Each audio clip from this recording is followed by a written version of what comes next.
Hello and welcome. All right, let's jump right in with an idea that might just flip everything you think you know about your business on its head. We're going to talk about the surprising, counterintuitive truth that the secret to making more money might not be to lower your prices, but to actually raise them. So, let me start by asking you a really important question. When your customers are looking at your product or your service and they're trying to decide whether or not to buy, do you think they're being 100% rational? Okay, let's get into this because this right here, this is the key.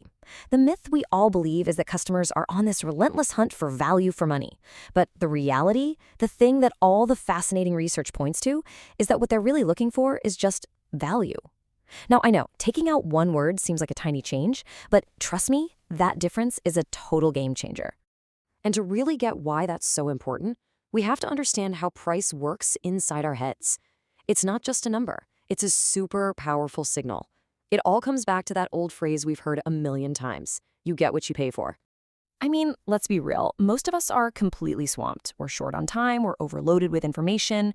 So to cope, our brains create these little mental shortcuts. The fancy term is heuristics. It's basically the brain's way of taking the path of least resistance to make a judgment call, especially when we're not 100% sure about the real quality of something. So when it comes to judging quality, what do you think is the number one go-to shortcut our brain uses almost every single time? Yep, it's the price tag. With nothing else to go on, our brain just defaults to this simple rule. Higher price must mean higher quality. It just feels right. And this quote just nails it, right? Our brain's shortcut instantly tells us, of course, the $500 handbag is better than the $100 one. And we make that decision in a split second, totally separate from any actual hard evidence about the leather, the stitching, you name it. So why does this happen? Well, researchers have dug in and found four big reasons. First, ease of measurement. Price is just a simple, solid number we can grab onto. Second, effort and satisfaction. The more money we put down, the more invested we feel, and that actually makes us enjoy the purchase more later on. Third, you've got that good old-fashioned snob appeal. And finally, risk reduction. A higher price just feels like a safer choice, like insurance against getting something crummy. Okay, but you might be thinking, that's all just theory. Well, get ready for this, because scientists have literally watched this effect happen inside our brains. And the whole thing starts with a wine tasting. So here's the setup. Researchers at Stanford and Caltech got a bunch of people, had them taste 5 different wines, and told them the prices. Anything from a super cheap $5 bottle to a $90 premium one. All they had to do was taste each one and rate how much they liked it. All while they were inside an fMRI machine that was scanning their brains. Now, 2 of the wines they tasted were these. One was supposedly a humble $5 bottle, the other a much more impressive $45 bottle. People tasted them, rated them, but here's the twist. Yep, they were the exact same wine. The researchers just took the cheap wine, poured it into 2 different glasses, and flat out lied about the price of one of them. And the results were just wild. People consistently reported that the $45 wine tasted way, way better than the $5 one. And remember, they were drinking the exact same liquid. But this is the kicker. This is the part that's just undeniable.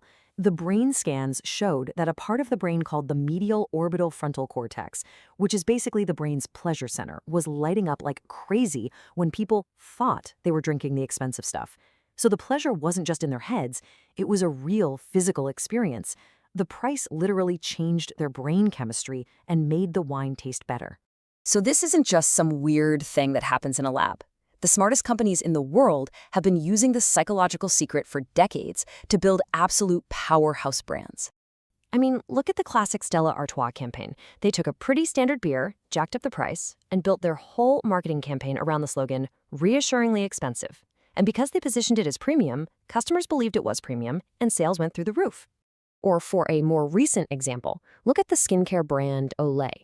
They were launching a new product, and instead of just guessing the price, they decided to test how real customers would react to 3 different price points. So they tried one price right in the middle, at $15.99, and what happened was fascinating. At that price, the number of people who said they'd buy it just cratered. It was stuck in this kind of pricing no man's land. Not cheap enough for the bargain hunters, but not expensive enough to feel like a real luxury item. And when you look at the final results here, it's so clear what happened. The lowest price did okay. The middle price, like we said, totally bombed. But crazily enough, the highest price at $18.99 got the best results of all. It sent that powerful quality signal, and it proved once and for all that cheaper is not always better. So, what does this all mean for you? How can you actually apply this? Well, the big takeaway is to stop guessing what your customers are willing to pay and start testing. You've got to become a value detective for your own business. And look, it's way simpler than it sounds. You just follow these 4 steps. 1. Set your objective. What's the one big question you're trying to answer? 2. Design the method. How are you going to test it? 3. Record the results. How will you measure what happens? And 4. Draw your conclusions. That is how you find your pricing sweet spot. So I'll leave you with this one last thought. We're so conditioned to think of price as something we need to keep low, as a barrier to entry. But what if your price isn't too high? What if it's actually too low? What if that price tag is the single most powerful tool you have to communicate just how valuable you really are?